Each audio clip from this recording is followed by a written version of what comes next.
every department has community service, community outreach goals. So we were so excited to see Choral Division get this big give together and show this outpouring of love from our employees and their personal pockets to this Family Island school. This is Atlantis' fourth giving to the Family Islands for this year. The team voted on their island, and North Andros had the most votes.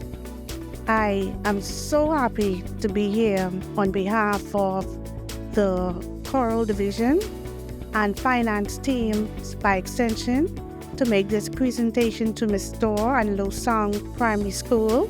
It was completely overwhelming just to get the support from someone out of Nassau. Atlantis is actually the very first company in Nassau to show support to our school.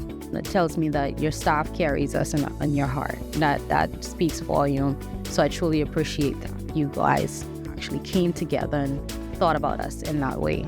Out of your pocket, that means a whole lot. The Choral Division and finance team by extension at Atlantis, we are Bahamas at heart.